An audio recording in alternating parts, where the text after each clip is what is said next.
Assalamu alaikum, and welcome back to another episode of our podcast, Deen Thoughts. Today is going to be a little bit of a different episode, so I want to talk mainly to my sisters, but also to all the boy listeners that we have out there about hijab. Today's episode is just going to be me. I'm not joined by Adam or anyone else, because I kind of want to make it more of like a heart-to-heart, kind of like sister to sister. And like I said, I hope that this is inshallah still beneficial to any boy listeners that we have out there. If you might have a sibling, if you might have a mother, an aunt, or anyone who might be thinking about wearing the hijab or who is wearing it, then you can also take in some concepts that might be beneficial with that relationship as well. So this is going to be a lot of information kind of, but I want to start with the Quran. So in Surah Al-Ahzab, and there's more than one verse in the Quran that talks about hijab. So we know the word hijab, by the way, isn't like physically mentioned in the Quran. And this is an argument that a lot of people bring to explain why we don't have to wear the hijab. Or like people who are not Muslim, they try to argue that we don't have to wear the hijab because the word hijab physically is not put into the Quran. But hijab is just a way of saying it. Hijab mainly refers to the headscarf. But when Allah subhanahu wa ta'ala explains it in the Quran, He is mainly talking about like everything. So just like your whole clothing, your whole modest clothing. So one ayat that I want to look at, and inshallah I will tell you guys the other ayat that it's mentioned in as well, if you guys want to look those up by yourselves. But this is the one that I really want to focus on. So in it's Surah Al-Ahzab, verse 59. Where Allah subhanahu wa ta'ala, He says, بعد أن أقول أعوذ بالله من الشيطان الرجيم يا أيها النبي قل لأزواجك وبناتك ونساء المؤمنين يدنين عليهم من جلابيبهن ذلك أدنى أن يعرفن فلا يؤذين وكان الله غفورا رحيما. So Allah subhanahu wa ta'ala is here telling the Prophet, يا أيها النبي قل لأزواجك, tell your wives, وبناتك, and your daughters, ونساء المؤمنين, and the women of all of the believers, يدنين عليهن من جلابيبهن. This is referring to that they should take their garments and cover themselves. So at the time of the Prophet Muhammad ﷺ, the women generally used to wear hijab. So everything was covered except for just their chests. And we see this in another ayah that's mentioned in Surah An-Nur, where Allah subhanahu wa ta'ala is telling them to take their jalabibihinna, which is basically like their garment, and to cover their chest. And that's what Allah subhanahu wa ta'ala is here telling the Prophet. And then Allah subhanahu wa ta'ala, He explains why. ذَلِكَ أَدْنَى أَن يُعْرَفْنَ فَلَا يُؤْذَيْنَ. And this is the part that I want to focus on. Allah subhanahu wa ta'ala, He's saying, this is better for them so that they may be known and they will not be hurt. So what does this mean? First part, so that they may be known. We have to understand, every single girl that wears the hijab should understand the honor and the izzah that comes with wearing it. Because when you're walking outside, every single person that sees you knows that you're a Muslim, knows that you are a symbol and a representation of the Deen of Islam. Now, they say with great power comes great responsibility. When you are wearing the hijab, when you are now a symbol, a walking symbol of Islam, people who are not Muslimin are going to look at your character. They're going to look at the way that you act with people, the way that you carry yourself. And if they don't know any other Muslimin, you might be their only source of deen. Yani when they look at you and this is what they see, it's like you just have to be cautious the way that you interact in public to have a correct image of Islam. But this is an honor, by the way, that you are literally able to walk and people to know that you are Muslim. And for the men, that's why Allah subhanahu wa ta'ala tells them to grow out their beards. It's kind of a form of differentiation, and that's what in Islam, like, because that's like what differentiates, and that's the symbol for the men as well. And then the second part, Allah subhanahu wa ta'ala says فَلَا يُؤْذَيْنَ, so that they are not harmed, so that they are not abused, so that they are not ridiculed. Let me tell you guys, I'm taking a gender studies class, and wallah, I think this was one of the best decisions of my life.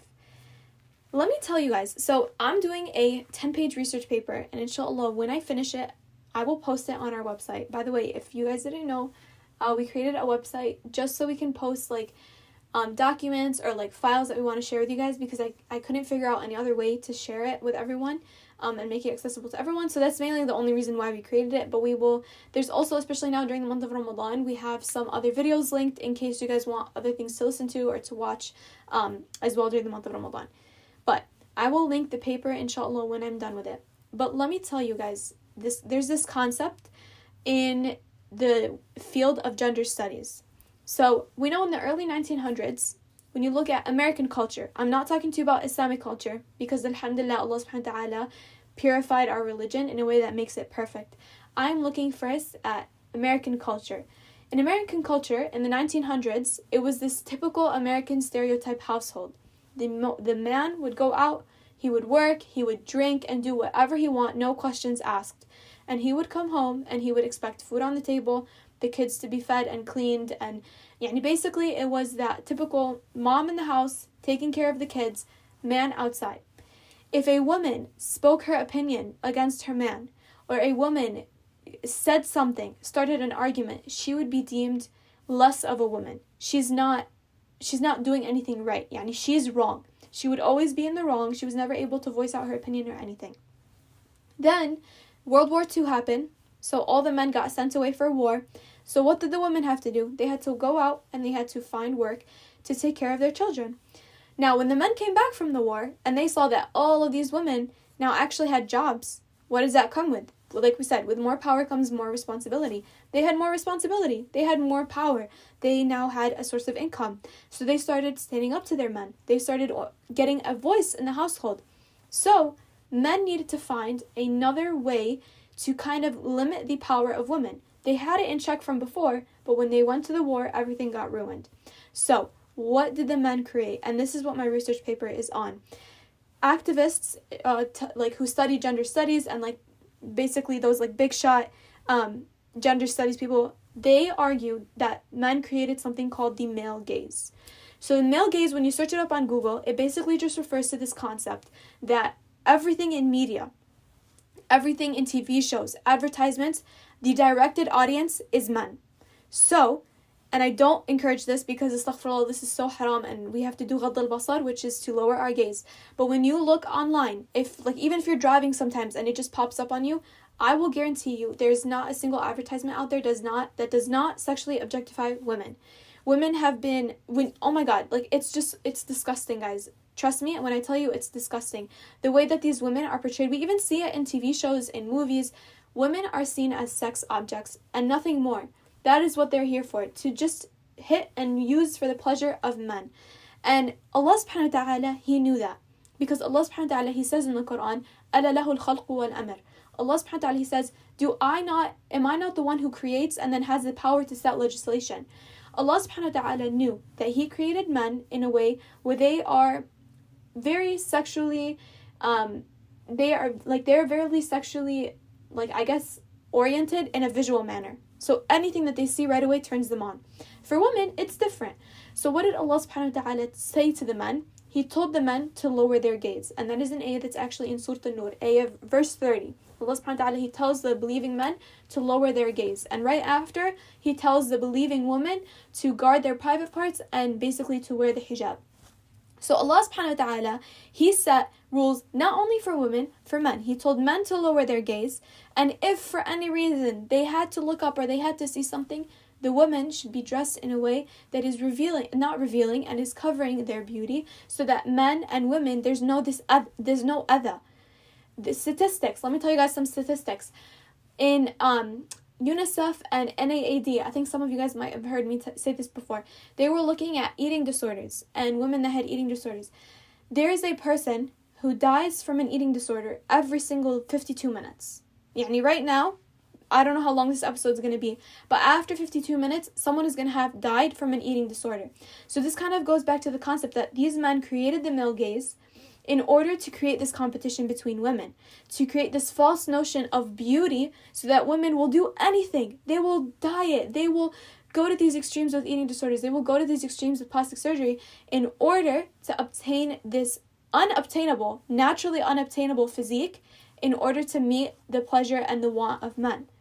Is this really what women want?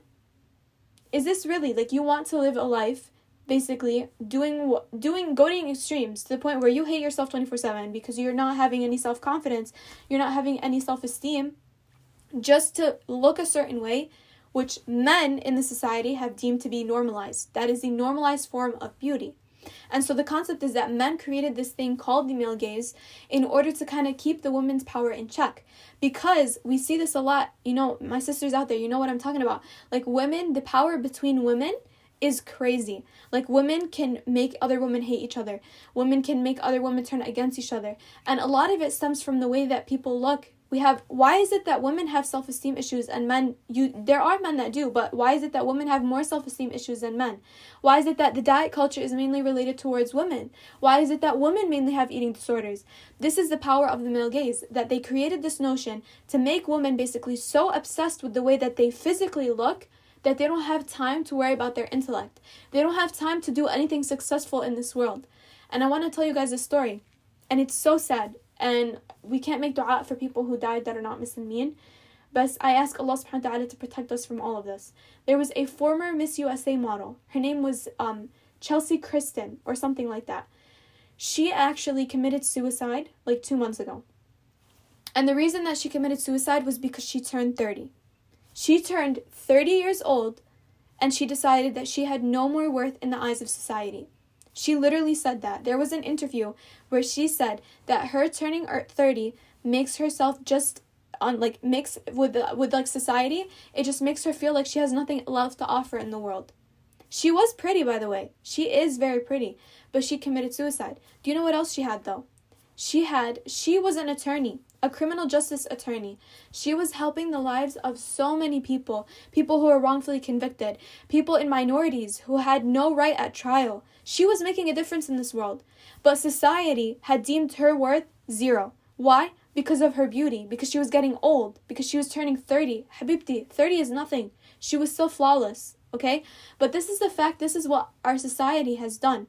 And when Allah subhanahu wa ta'ala, He says in the Quran, فَلَا يُؤْذَيْنَ, all of these concepts that I just mentioned, plus more, where we could sit down and have hours on ends of talking about this. This is what Allah subhanahu wa ta'ala wanted. Because Allah subhanahu wa ta'ala knew. Allah subhanahu wa ta'ala knows everything. He knows what we don't even know. But Allah subhanahu wa ta'ala knew that our society was going to be set up in this way. How many times, to all my girls out there, whether you wear the hijab or not, have you looked in the mirror and saw something in your face, in your body that you wanted to change? Because of the society that we're in, we're deemed to think like that. Like, I'm not perfect. I'll never be perfect. I don't fit into this concept of beauty. And so when Allah subhanahu wa ta'ala, He's telling us to all cover, it's so to protect us from this. To protect us from these objectifying views of men, these sexualized views of men. Hadn't been like sex sells. Literally sex sells right now. Like if you go out, that's what people are using. That's what companies are using. And it's diminishing the woman, her value, making her just an object for men. There was a video that was actually done by a famous actor, Terry Crews, and he was talking about his time, like when he used to go to strip clubs. Now, this is like, nothing is shown in the video, it's just him sharing his experience. But basically what he was saying is that when he used to go to the strip clubs, when the woman would come to him and try to talk to him, he would tell them, stop, don't talk to me. And he was explaining in the interview that the reason why I don't want them to talk to me is because when they start telling me their life story, I start to see them as a human. So he's like, when they're not telling me their life story, I just see them as an object. There was another study that was conducted where men were shown a woman and men were shown a piece of meat. And the same part of their brain lit up. Let that register, guys. Let that register for a second. When a man looked at the woman and he looked at the meat, the same part of his brain lit up.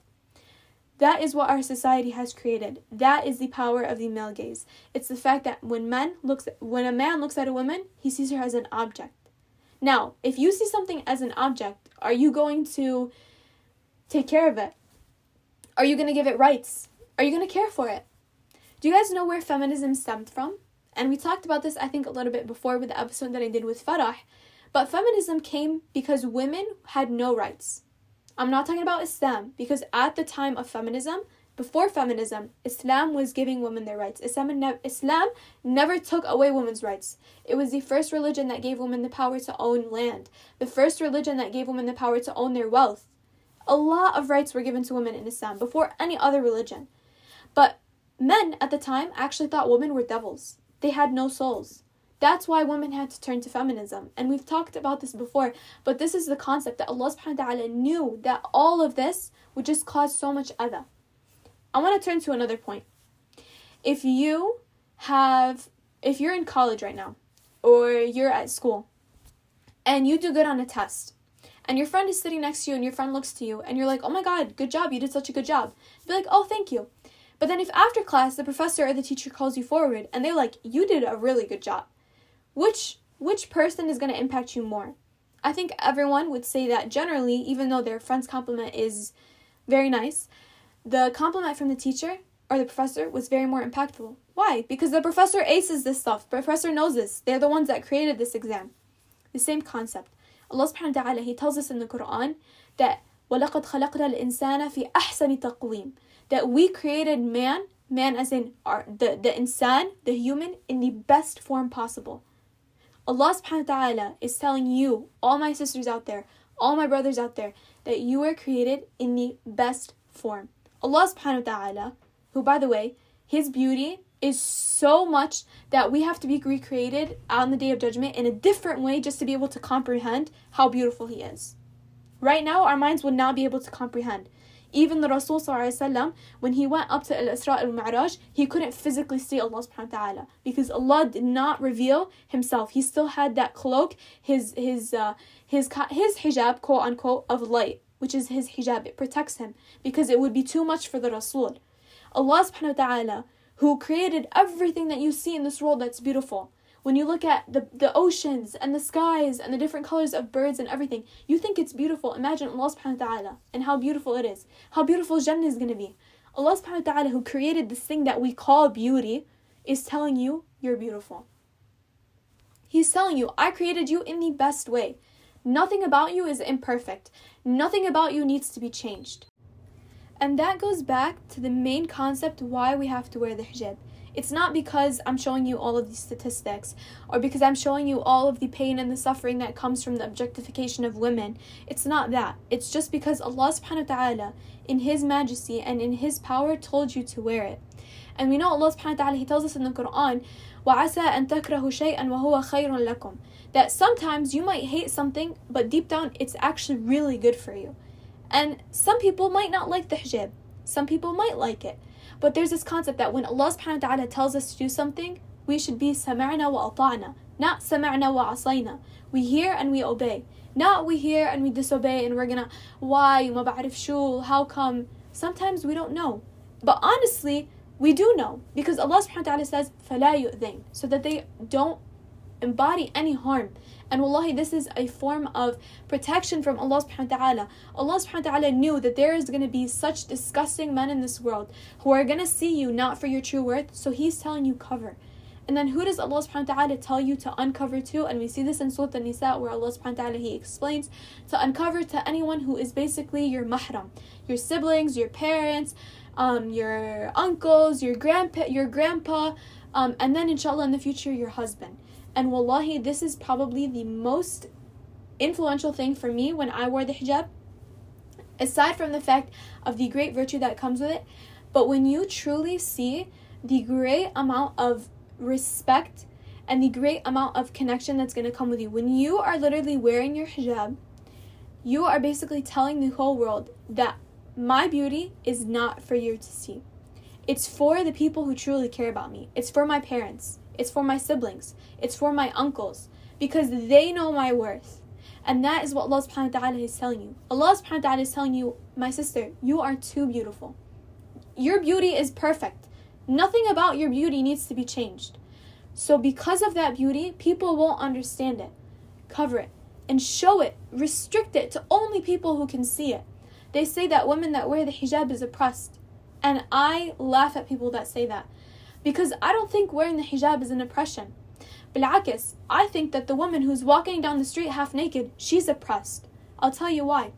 She has been deemed by the eyes of society that if she does not go out basically wearing underwear and a bra, she's not beautiful. If she doesn't go out selling herself to men, she won't have a relationship. Islam does not tell you to do that. Islam tells you, my sister, you are so beautiful. You choose who to show your beauty to. This girl that's walking down the street and all of her body's showing, does she have any control over her beauty anymore?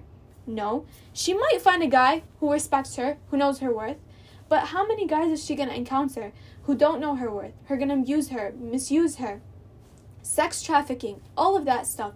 So when Allah subhanahu wa ta'ala, He's telling you, you have this power. You have this power to control your beauty, to control who sees it, who is worthy of seeing it. Because Allah subhanahu wa ta'ala told you that you are too beautiful. So show this beauty to who it needs. To show this beauty to who deserves it and understands the worth of it. And we see that Allah subhanahu wa ta'ala, He tells us in the story of Adam. When Allah subhanahu wa ta'ala created Adam and Hawa and He put them in Jannah, they were covered with clothing from Jannah. When they ate from the tree, after Shaitan had come and tricked them and they ate from the tree, their clothing fell off. So they had to cover themselves from waraq al-Jannah, from the leaves of the trees in Jannah. And this is a concept that they share, that the more Allah subhanahu wa ta'ala loves you, the more that He encourages you to cover. Because there's this concept that our honor comes with covering. Allah subhanahu wa ta'ala, He mentions in the Quran, وَلَقَدْ كَرَّمْنَا بَنِي آدَمَ, and that we have honored Bani Adam, human. What other creation wears clothes? Do animals wear clothes? No, their body parts, their private parts are out to show. And that's the concept, that's what we understand from this, that Allah subhanahu wa ta'ala sent us libas, sent us clothing to cover ourselves and to honor ourselves. And for the woman, the more she's clothed, the more honorable she is in the sight of Allah subhanahu wa ta'ala. And modesty is way more than just wearing the hijab. Modesty is the way that you carry yourself. It's the way that you interact with people. You're not going out there wearing the hijab and flirting, or you're not going out there wearing the hijab and acting in a way to grab people's attention. That's not the concept. Hijab is just a thing that you wear. But what comes with the hijab, why Allah subhanahu wa ta'ala legislated the hijab, is to attain haya. Haya is a word that is untranslatable in the English language. Even though a lot of people translate it to modesty, it is so much more than modesty. Haya is this concept that you have this understanding that Allah subhanahu wa ta'ala is watching you 24/7. And because of that, you perfect yourself. You perfect your character. You perfect the way that you dress yourself, the way that you interact with people. And the Rasul sallallahu alaihi wasallam, he said that haya is iman. That haya and faith, they are intertwined. And if haya leaves, iman leaves. So a person who lacks this characteristic of haya, this characteristic of shyness and modesty. Shyness and modesty is it's applauded in our religion. In culture, in heteronormal culture, being a modest or shy girl, it's generally looked down upon. Why? Going back to the whole notion of the male gaze and this concept of the objectification of women. But Allah subhanahu wa ta'ala, and we know from the Rasul sallallahu alaihi wasallam, that haya and modesty is iman. It comes with iman. And when haya leaves, your faith leaves as well. So this is the concept. And Allah subhanahu wa ta'ala, there's another hadith where the Rasul sallallahu alaihi wasallam, he mentions that Allah subhanahu wa ta'ala is hayy as-satir. He is shy, this word of haya, which I'm just going to use the word shy right now, and as-satir, the covering. There was a story where one time the Prophet Muhammad sallallahu alaihi wasallam, there was a companion who was basically using the bathroom. And he was using the bathroom in front of everyone, so his private parts were all shown. So instead of the Prophet Muhammad sallallahu alaihi wasallam yelling at him, because we know the Rasul sallallahu alaihi wasallam, Allah subhanahu wa ta'ala, he says that he was sent as a mercy to all mankind, human, animals, everything, all creation. The way that he just told him this hadith, that Allah subhanahu wa ta'ala is al-hayy as-satir. So this concept that this man who's basically showing all of his private parts, when the Prophet Muhammad sallallahu alaihi wasallam told him that Allah he has this virtue of haya, it's like, if Allah subhanahu wa ta'ala has haya, don't you have to also have haya? And so then it's kind of just an encouragement. So I can't underestimate the power that comes with wearing the hijab. Not the power, but the strength that it takes to wear it. And for all of my sisters out there that already wear it, I ask Allah subhanahu wa ta'ala to keep us firm and to help us perfect our hijab and to get it to the point where we're supposed to wear it, inshallah. But for all my sisters that don't wear it and that want to wear it, or that this kind of sparked a little interest in their heart, I will tell you, Allah subhanahu wa ta'ala, like I said, it's enough that He told you to wear it. He didn't have to tell you why. He didn't have to show you examples in the society that show you why or encourage you to wear it. Just the fact that Allah subhanahu wa ta'ala told us to wear it is reason enough for us to wear it. But I understand the struggle that comes with it. But what more time better than the month of Ramadan? The month where your dua, when you're fasting, is accepted. The month where the third of the night, we know outside of Ramadan as well, Allah subhanahu wa ta'ala descends to the lowest heaven, and He asks all of the inhabitants of the earth, if there's anyone that is asking for my forgiveness, that I may forgive them. And if there's anyone that is asking for something, that I may give it to them. What better time than during the month of Ramadan to ask Allah subhanahu wa ta'ala to give you the strength and the ability to wear the hijab? What better time? What better time to ask Allah subhanahu wa ta'ala to forgive you for not wearing it? Because we know, and it's scary, but for all my sisters out there that don't wear it, every single time you leave the house and a man looks at you, he looks at your hair and he looks at your beauty, you get a sayyi'ah. Because Allah subhanahu wa ta'ala told you to cover it. And that's scary. I'm not trying to be pessimistic. I'm just trying to say the truth. To come with the truth and the whole evidence. Trust me, like I said, I understand the struggle that comes with it. But it's important. It's a concept that we need to understand. So what better time to make the change than the month of Ramadan? And trust me, a lot of people have this notion that if I wear the hijab, and I know that this isn't a reason why women don't, like for us inshallah, why we don't wear it, but there's this fear always that, oh, well, men won't want me anymore. Trust me. When we look at the story of Prophet Musa, and so we know Prophet Musa, he was with his people, and there was a story where he was accidentally trying to mediate a argument that was taking place between two people, and when he was pushing them off of each other, he accidentally killed one of them. This was by accident. So he got a message from someone else in the village that the king was going to come and kill him, that they were after him. So he fled the country. And I don't remember exactly where he was. But when he fled, he had nothing. He had no wealth, no nothing. He came across a group of people who were feeding their cattle, and he saw two girls in the back waiting. So he went and asked them, what's wrong? Why are you guys waiting? They told him that our dad, he's old, and we don't have any brothers, so we have to feed our cattle, but we don't have the strength to go and feed them with all of these men crowding the well and the water source, so we have to wait till they're done. So Sayyidina Musa, he took their cattle, and he went and he fed their cattle for them. And he came back and he gave them their cattle, and he went on his way.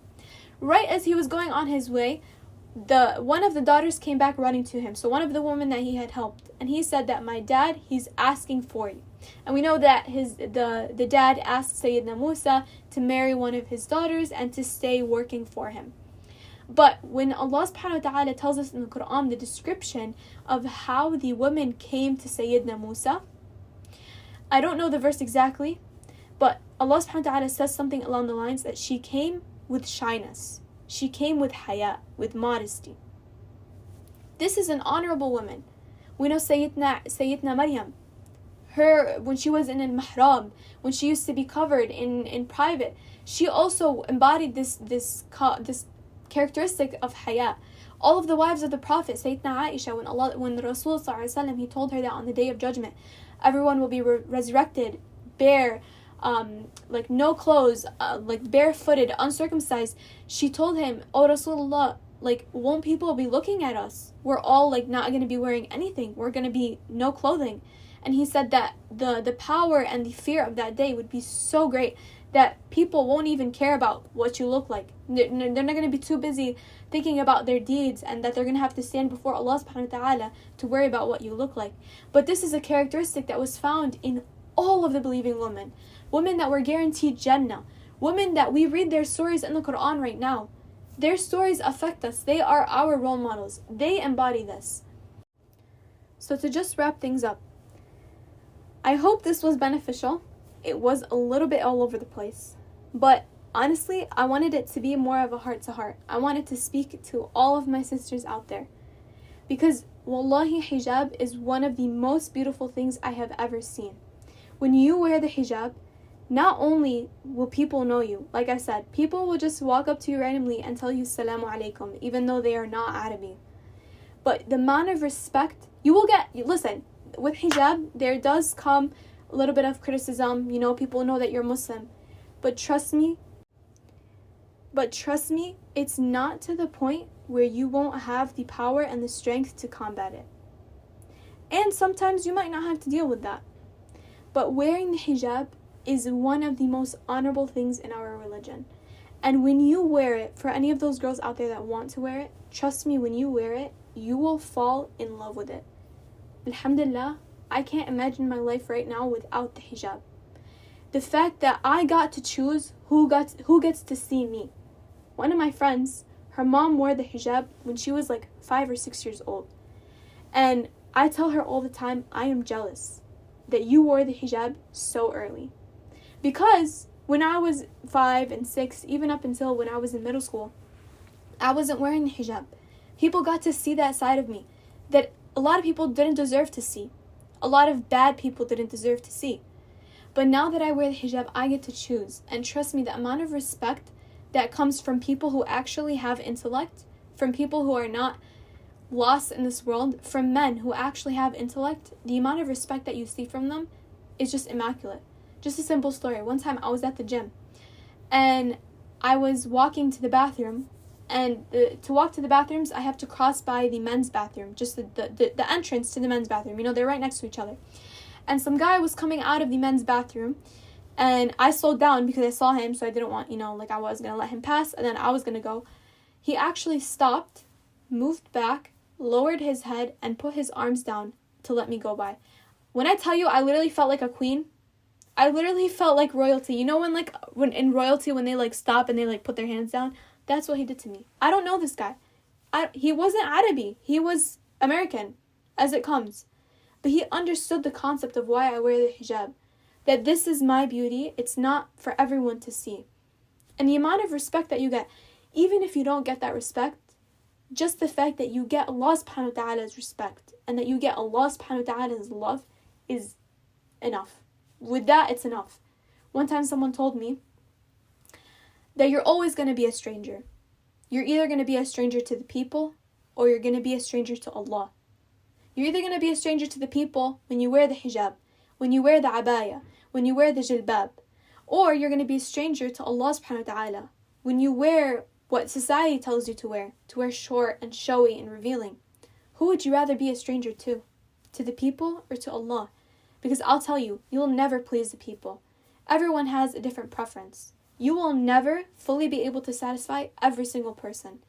But when you satisfy Allah, when you attain Allah subhanahu wa ta'ala's love, Allah subhanahu wa ta'ala, not only does He love you, He calls out to Jibreel, and He tells Jibreel, I love this slave, so you love him too. Jibreel tells all of the angels that Allah subhanahu wa ta'ala loves this person, you have to love them. And then Allah subhanahu wa ta'ala takes this love and He ascends it onto the people of the earth. So not only when you're turning to Allah subhanahu wa ta'ala are you attaining His love, you're also attaining the love of all the people who deserve to love you. What better do you want from that? What more honor comes with wearing the hijab? What more honor comes with having this characteristic of haya and modesty, like the prophets and the wives of the prophets and those that were guaranteed paradise? That's their characteristic. Their characteristic is not modesty, not being unshy and just being frisky and all of that stuff. No, they had modesty. They had shyness. And they are guaranteed paradise. So I ask Allah subhanahu wa ta'ala to guide all of us, those who are not wearing the hijab, to give them the strength and the patience and the ability to wear that, and to put the love for the hijab in their heart, that when they do wear it, they fall in love with it. And I ask Allah subhanahu wa ta'ala to guide all of our sisters out there that do wear it, including myself, those of us that do wear it, to keep us strong, to not wear it and take it off, to not wear it and then, get worse than how we're wearing it, but to only get better, to work up to wearing it like the wives of the Prophet Muhammad sallallahu alaihi wasallam. And one more thing right before I end everything off, and like I said, we talked about this a little bit before with Farah in the 2 episodes that I did with her. One of them was called Gems and Jewels in the Sights of Allah. The second one was called The Ultimate Love Story. But there's this concept in Islam where every single Muslim woman is treated as a queen. You know, in England, it's illegal to touch the Queen of England. It's illegal to touch her.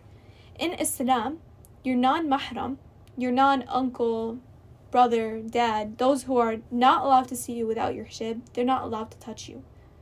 That's the concept that Islam puts. That's the honor that Islam puts. Not that you're a piece of meat. Not that you're an object. That you are a queen. Every single Muslim woman is deemed as a queen in the eyes of Allah subhanahu wa ta'ala. And Allah subhanahu wa ta'ala descends this concept to the men and to the believing people to see women as queens as well. But that is basically it for today's episode. I hope this was inshallah beneficial, and I really, really hope that anyone out there who wants to wear the hijab, that this kind of shed a little bit more light on the beauty and the awe that comes with wearing the hijab. And trust me, when you do wear it, inshallah, just this feeling that you get, and I think if you talk to any single hijabi out there, will tell you the same exact thing. The hijab is the best thing ever. It is a blessing. Allah subhanahu wa ta'ala telling us to wear it is one of the biggest blessings in the world. It protects you from so much harm, and it hires your personal self-worth, not only for yourself, but within the eyes of society. But that's it for today. I'll see you guys inshallah on the next episode. Salam.